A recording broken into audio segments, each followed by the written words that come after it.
आज दिनांक 25 रोजी सोनिया गांधी पॉलिटेक्निक या संस्थेचे भावी इंजिनियर विद्यार्थी हे श्रीगोंदा तालुक्यातील बहादूरगड या किल्ल्यावर स्वयंस्फूर्तीने स्वच्छता अभियान मातीला तू जाग उधाणू दे आज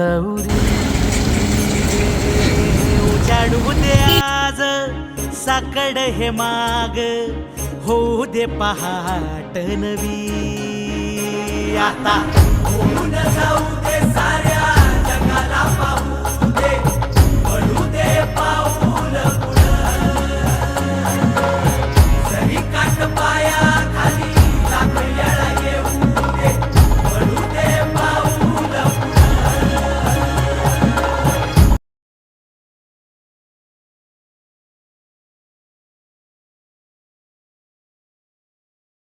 काढ.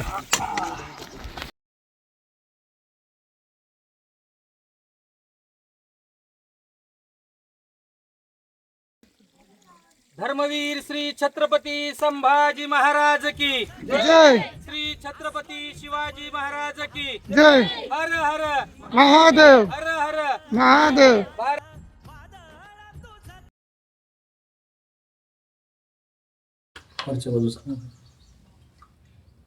संभाजीराजांना पकडल्यानंतर बरं का जवळजवळ 40 दिवस त्यांचे हाल केलेले, त्यापैकी 26 दिवस ह्या किल्ल्यामध्ये केलेले आणि त्या ठिकाणी आज आहोत.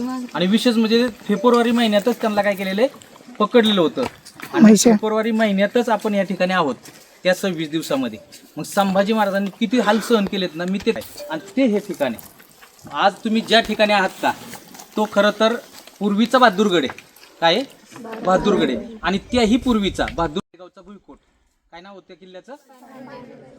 साधारण 110 एकर मध्ये आतमध्ये किल्ला आहे. तुम्ही एका वेशीमधून महाद्वारामधून प्रवेश केला ना किल्ल्यामध्ये, तसे किती वेशीत ह्या किल्ल्याला? तशा महाद्वार 11 आहेत आणि 12वा एक दिंडी दरवाजा, चोर दरवाजा अशी रचना आहे किल्ल्याची. ह्या किल्ल्यामध्ये 52 पेठा होत्या. किती? आणि त्यामध्ये साधारण सगळ्या मोठमोठ्या पेठांमधून सोन्या चांदीचा दक्षिण भारतातला सगळ्यात मोठा व्यापार चालायचा. म्हणजे व्यापारी केंद्र होतं मोठं. पुढं काय झालेलं आहे, हा किल्ला सुरुवातीला कुणाकडे? यादवांकडे. यादवाकडे कुणाकडे गेलेला आहे? हा अहमदनगरची निजामशाही म्हणतो ना आपण, त्यांच्याकडे गेलेला. आणि निजामशाहीच्या ज्यावेळेस त्याचा राजा संपला, मग मुघल बादशाह औरंगजेबाचा बाप शहाजहान बादशाह आणि विजापूरच्या आदिलशहानं ह्या परिसराच्या वाटण्या करून घेतल्यात. आपसापसात ही निजामशाही वाटून घेतली. त्याच्यामध्ये हा किल्ला गेला कुणाकडं? मुघल बादशाहकडं. मुघल बादशाह शहाजहानच्या काळामध्ये हा किल्ला त्याच्याकडे गेलाय. पुढं औरंगजेब त्याच्या बापाच्या जागेवर ज्यावेळेस तो राजा म्हणून बसलाय, तर त्यावेळेस त्या औरंगजेबाचा एक दूध भाऊ म्हटला जातो, बहादूर शाह कोकलताश नाव आहे त्याचं. काय? तो ह्या किल्ल्यावरती आलेला आहे. त्याला इथं औरंगजेबाने पाठवलेला आहे. आणि मग त्यांनी ह्या किल्ल्याचं नाव काय केलेलं आहे? बहादूरगड केलेलं आहे. तो त्याला दूध भाऊ समजायचे. औरंगजेबाचा दूध भाऊ होता तो, असा अनेक ठिकाणी उल्लेख येतो. तो दूध भाऊ कसा आहे?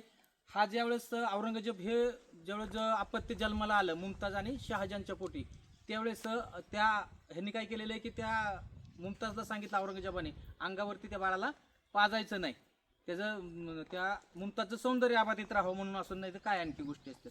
म्हणून त्यावेळेस एक बाई धरून आणली, बाळंतीण झालेली, तिला हा मुलगा झालेला हा बहादूर खान. म्हणजे ह्याचं नातं कसं झालंय?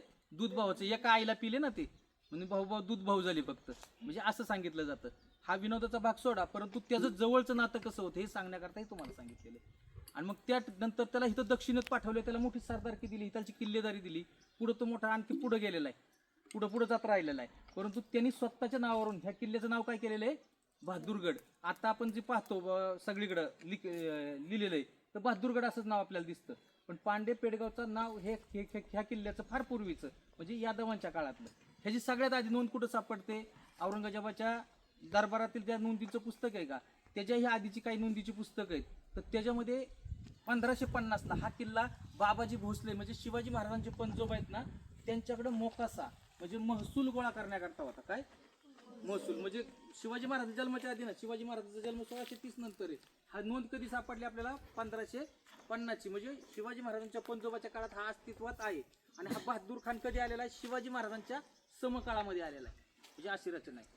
आता ह्या किल्ल्यामध्ये आपण जाऊया. आतमध्ये काय होतं तर 52 पेठा होत्या. आणि खरं तर संभाजी महाराजांना कोकणामध्ये संगमेश्वरी पकडले. संभाजी महाराज कोणी माहिती ना? कोण आहेत? शिवाजी महाराजांना किती मुलं होती? बरोबर आहे, राजाराम एक आणि संभाजी एक, बरोबर आहे की नाही? मग संभाजी महाराज ज्यावेळेस स्वराज्यावरती आले होते, शिवाजी महाराजांचं 3 एप्रिल 1680 ला निधन झाल्यानंतर त्यावेळेसच हा औरंगजेब इकडे आलेला आणि औरंगजेबाने खूप प्रयत्न केलेत, असे 9 वर्ष प्रयत्न केलेत संभाजी महाराजांबरोबर. 128 युद्ध झाले आणि 129व्या युद्धात त्यांना पकडले. खरं तर अकलूजला छावणी होती औरंगजेबाची आणि औरंगजेबाला अकलूजवरून इथं पेडगावमध्ये यायला सांगितले, कारण इकडं संगमेश्वरी कोकणामधल्या संभाजी महाराजांना पकडलं होतं आणि ह्या किल्ल्यावरती त्यांना हजर करायचं होतं, म्हणून तो इथं आलेला आहे. त्या काळामध्ये बाहेरच्या बाजूला एक खंडोबाचा माळ म्हणून हा पेडगावचा परिसर आहे. हे सरस्वती नदी आहे ना, जी श्रीगोंद्यातून उगम पावते आपल्याकडे येते, तिला 7.5चा ओढा म्हटलं जातं पुढं. त्याच्या कडेला ह्याचा काय छावणी आहे किंवा त्याचा तंबू आहे, त्याचं सैन्य उतरलेलं आहे. त्याच्याबरोबर 5 लाख सैन्य आलं होतं, 2 लाख जनावर, 2 लाख काय तर बाजार बुनके म्हणजे बाजार सुद्धा त्याच्याबरोबर आले होते. एवढ्या मोठ्या सैन्याला कुठं इकडे खेडेगावात कुठे मिळणार आहे का परत काय बाजार, म्हणून त्याच्यावरती बाजार सुद्धा तिकडून आलेले आहेत. हा जवळजवळ त्या काळात 3600 कोटी रुपयाची संपत्ती घेऊन शिवाजी महाराजांचं स्वराज्य संपवण्याकरता आलेला आहे. शिसवतून ती पॅक केलेलं असायचं. हा टपरा तुटल्यामुळे ते आपल्या लक्षात येते म्हणजे कसं लॉकिंग केलेलं आहे. म्हणजे पूर्वीची मंदिरं कशी बांधली जातात त्याच्यामध्ये राजाने आंघोळ करायचे. तिथं आरशे लावलेले आहेत 5-6 दिसते ना आपल्याला, म्हणजे काचा लावलेले आहेत आरशे, परंतु इथं नुसती काच लावलेली. इकडच्या बाजून जर पाहिलं तुम्ही आतमध्ये खोली दिसती पहा, हे काचा जर असतील राजावर एखादं संकट जर आलं तर त्यांनी नुसती काच बाजूला करायची, आतमध्ये जायचं परत काच सरळ करून. सगळ्यांना काय वाटणार इथं आरशे, बरोबर आहे का? राजा दिसत नाही, ते काय घ्यायला निघून जाणार, पण 1-2 तास तो राजा तिथं दडून बसू शकतो अशी व्यवस्था केलेली. म्हणजे गुप्त एक रूम आहे तिथं आतमध्ये. आसमानीचं बळ दावजी, तू आभाळ आभाळ वादळ तुझं तू राजा, आसमानीचं बळ दावजी. सागरे मग पमध मनी निसा सरनी धम गम गरे सारे निसा. आज सोनिया गांधी पॉलिटेक्निक येथील कम्प्युटर विभागाचे विद्यार्थी व NSS चे विद्यार्थी यांनी मिळून आज आपलं सर्वांचं जे महाराष्ट्राचं जे आदराचं स्थान आहे धर्मवीर छत्रपती संभाजी महाराज यांच्या पावलाने पावन झालेल्या धर्मवीर गडावरती आपण सर्वजण इथे जमलेलो आहोत. आज इथे आपण स्वच्छता मोहीम व वृक्ष लागवड या कार्यक्रमासाठी आलेलो आहोत. सुरुवातीला आपण पाहिलं असेल की आपण झाडेचं आज जे काय वृक्षारोपण केलं, त्यानंतर आपण या किल्ल्याची साफसफाई करतोय. आणि हे होत असताना आपल्याला सर्वांना माहिती की आपल्या तालुक्याचे एक इतिहास अभ्यासक श्री लक्ष्मणजी नायकवडी साहेब यांनी आपल्याला जी काही आपली पूर्वीची परंपरा आहे आणि जे आपला पूर्वज आहे, पूर्वीचा जो इतिहास आहे याबद्दल सखोल असं मार्गदर्शन केलेलं आहे. त्यांनी त्यांच्या आपल्या सगळ्या विद्यार्थ्यांना याबाबत सगळ्या माहिती दिलेल्या आहेत. खंड 6 मधल्या ज्या पुरावे आहेत त्यानुसार आपण ही सगळी माहिती आज विद्यार्थ्यांना देतोय. आणि याच्या मागचा एकच हेतू आहे की आपल्या पुढच्या पिढीला आपले राज्य काय होते आणि आपण कोणत्या इतिहासामध्ये जन्म घेतलेला आहे त्या सगळ्या गोष्टींची जाण असावी आणि त्यातून आपल्या सगळ्यांची संस्कृती पुन्हा एकदा महाराष्ट्रात ताटमानेने उभा राहावी, यासाठी हे सर्व विद्यार्थी आज आमच्या इथं आले होते. त्या विद्यार्थ्यांना सर्व प्रकारची माहिती आदरणीय नायकवडे साहेबांनी दिलेली आहे. त्याबद्दल मी सोनिया गांधी पॉलिटेक्निक कडनं आमचे संस्थेचे अध्यक्ष आदरणीय राजेंद्रदादा नागवडे यांच्याकडनं साहेबांचे विशेष असे आभार मानतो.